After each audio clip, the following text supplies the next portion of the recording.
আসসালামু আলাইকুম। আপনি কি জানেন যে কেন মানুষজন আপনাকে মূল্য দেয় না?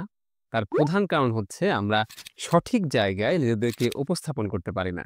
একবার একজন বাবা তার ছেলেকে একটা পুরনো ঘড়ি দিয়ে বলল যে, "এই ঘড়িটা তুমি হচ্ছে বিক্রি করে দেখাও।" তো ছেলে কি করল? গেল একটা হচ্ছে দোকানে যেখানে আসলে ঘড়ি বেচাকেনা হয় বা ঘড়ি ছাড়া হয় সেই দোকানে।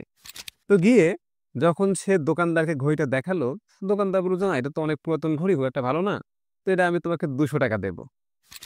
তো ছেলেটা সেখান থেকে সন্তুষ্ট না হয়ে চলে গেল সে আরেকটা দোকানে এবং গিয়ে সেখানেও ঠিক সেইম একই ধরনের অ্যান্সার পেল যে, "আপনার ঘড়িটা অনেক পুরাতন, এটা দেখতে খুব একটা ভালো না।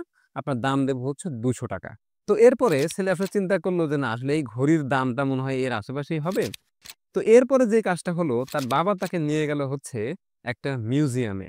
আপনারা জানেন যে মিউজিয়ামে কিন্তু অনেক পুরাতন জিনিসপত্র থাকে।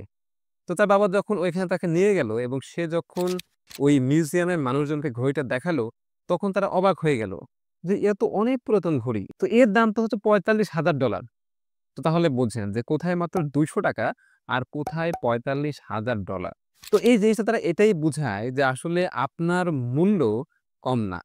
আপনিও কিন্তু সব জায়গাতে মূল্যবান, কিন্তু সঠিক জায়গাতে সঠিকভাবে নিজেকে উপস্থাপন করতে হবে।